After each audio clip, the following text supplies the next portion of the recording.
ज्वारीचा चीक काढून केलेले ज्वारीचे पळीपापड आणि हे बघा हे तळलेले किती मस्त दिसतात, अजिबात लाल झाले नाहीत, छान खुसखुशीत होतात बरं का। आणि चवीला म्हणाल ना तर हलकेसे आंबूस लागतात। आपली कुरडई कशी असते अगदी तसेच। याला खानदेशामध्ये ज्वारीच्या बिबड्या पण म्हणतात।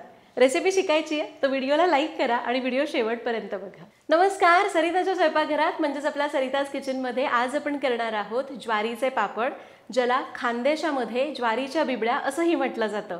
करायला खूप सोपे आहेत। तर हे पापड मी आधीच करून घेतले, तुम्हाला समोर दिसत असतील, अगदी उत्तम पापड तयार झालेले आहेत। याचे मी आधीच व्हिडिओ करून घेतला। याचं कारण म्हणजे अगदी कुरडईप्रमाणेच इथं आपल्याला ज्वारीचा चीक काढून हे पापड करावे लागतात। साधारण एक 4 ते 5 दिवसांची प्रोसेस आहे।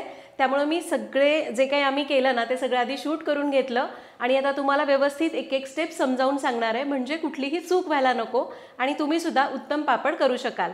तर इथं ज्वारीचे पापड करताना आपल्याला ज्वारी भिजू घालणं, तिचा चीक काढणं अशी प्रोसेस करायची आहे। त्यामुळे व्यवस्थित व्हिडिओ संपूर्ण बघा, म्हणजे तुम्हाला छोट्या छोट्या गोष्टी समजतील आणि तुम्ही सुद्धा हे पापड करू शकाल। तुम्हालाही माहिती आहे सरिताज किचन म्हणजे अचूक प्रमाणात परफेक्ट रेसिपीज, ज्या तुम्ही पहिल्या प्रयत्नात करू शकता। त्यामुळे व्हिडिओला लाईक नक्की करा। आता ही रेसिपी कशी केली ते बघूयात।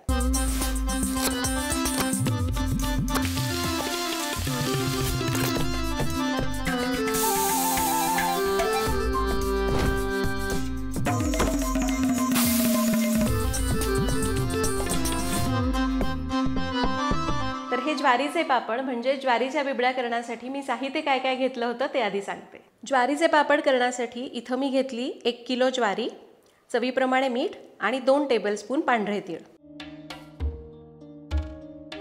तर इथं ज्वारी घेताना चांगल्या क्वालिटीची अशी टपोरी पांढरी शुभ्र ज्वारी बघून घ्या, म्हणजे चीक भरपूर निघेल।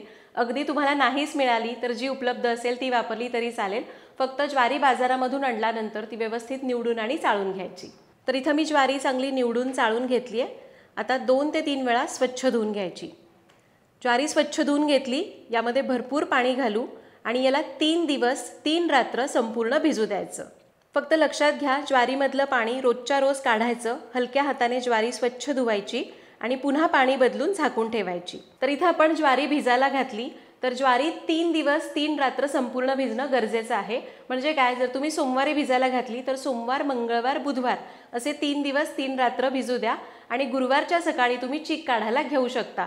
आणि त्याचबरोबर ज्वारी भिजायला घातल्यानंतर त्याच्यातलं पाणी रोजच्या रोज बदलायचं। हवं तर तुम्ही 2 वेळा बदलू शकता जर खूप उन्हाळा असेल तर, म्हणजे सकाळी आणि संध्याकाळी। ज्वारीतलं पाणी काढायचं, हलक्या हाताने ज्वारी धुवायची आणि चांगलं पाणी घालून ठेवायचं, म्हणजे चिकाला आणि पापडांना सुद्धा जास्त खराब वास येणार नाही। आता ज्वारी भिजायला घालून 3 दिवस 3 रात्र झालेले आहेत। चौथ्या दिवशी हे बघा असा फेस येतो, ज्वारी पण चांगली भिजलेली आहे। आता यामधलं हे पाणी काढून टाकायचं आणि ज्वारी पुन्हा एकदा 2 ते 3 पाण्याने हलक्या हाताने स्वच्छ धुवून घ्यायची।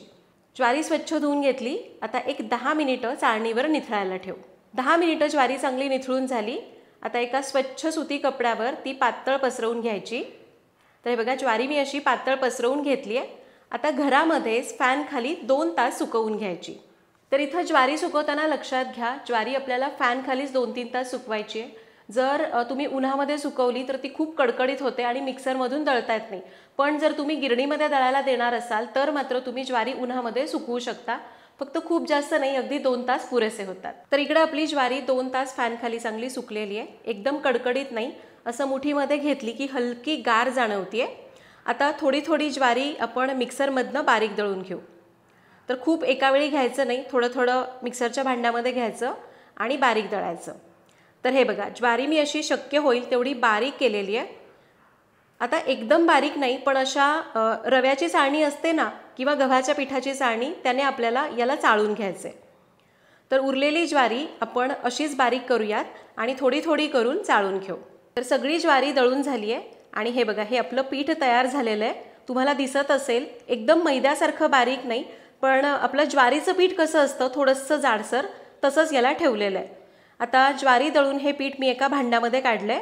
यामध्ये थोडं थोडं पाणी घालायचं आणि याच्यामधल्या गुठळ्या हाताने चांगल्या मोडून घ्यायच्या।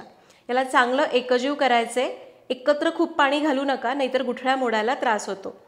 तर सगळ्या गुठळ्या मी मोडून घेतल्या।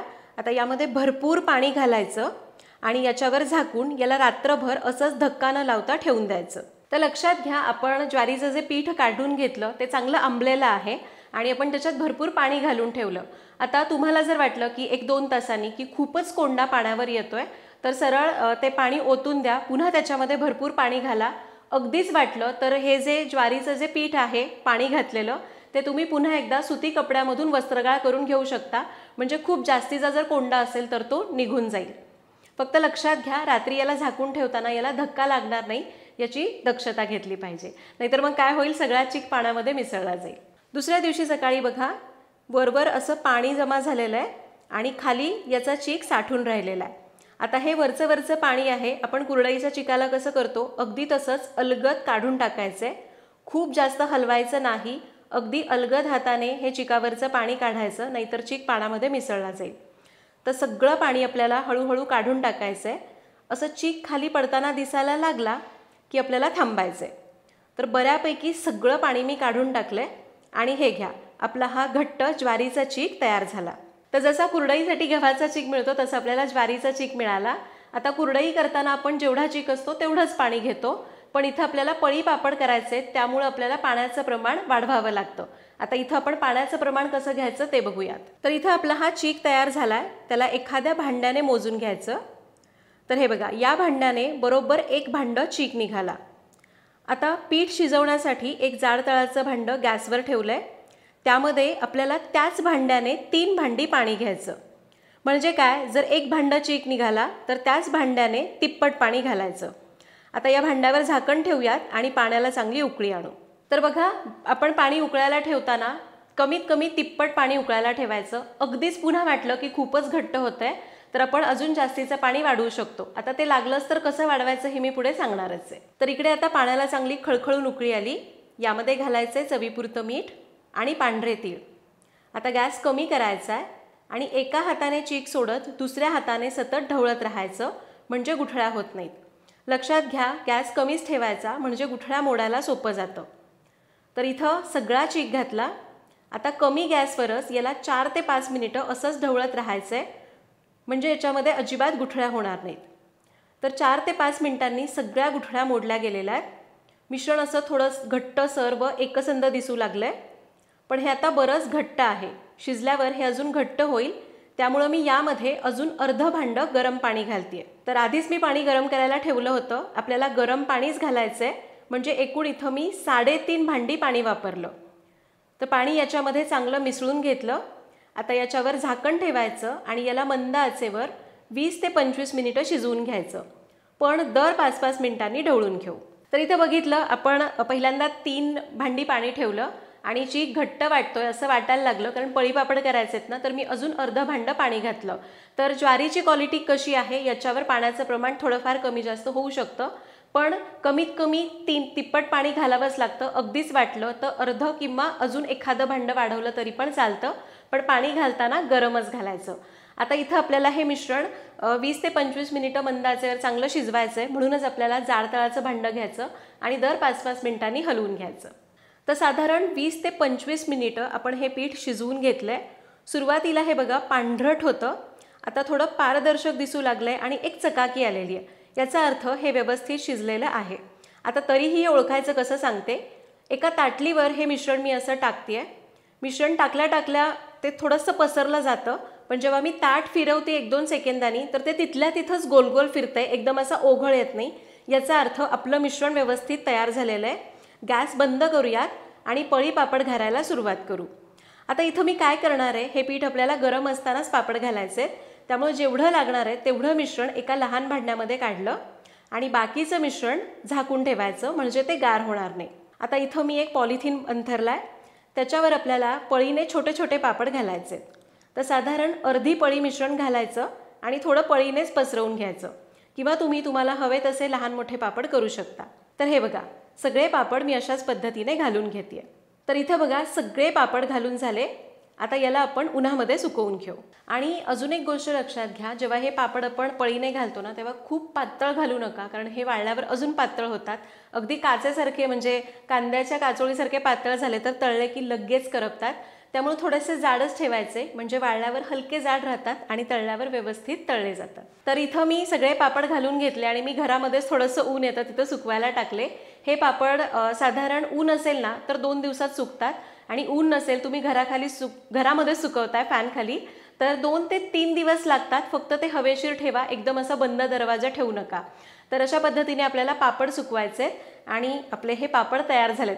फक्त मिश्रण शिजलं कसं हे ओळखायची खूण लक्षात ठेवा. ताटलीवर घ्यायचं, ते आपोआप थोडंसं पसरतं आणि मग ताटली अशी गोलगोल फिरवायची. ते मिश्रण तिथल्या तिथेच आतमध्येच गोलगोल फिरलं जातं, पण त्याचा ओघळ येत नाही. याचा अर्थ आपले पापड किंवा आपलं मिश्रण व्यवस्थित शिजलंय.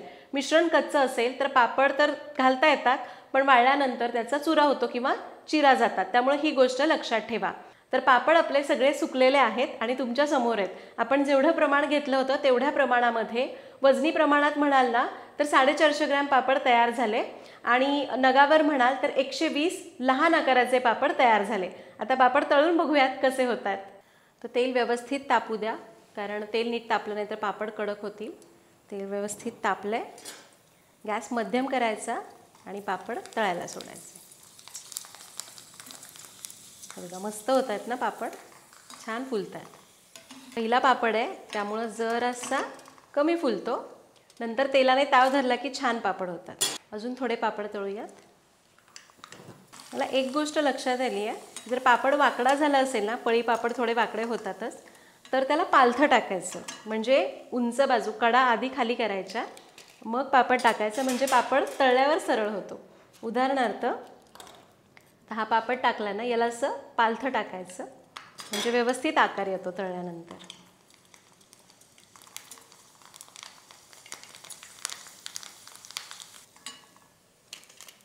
असं वाटतात ना तांदळाचे खिचे पापड आहेत.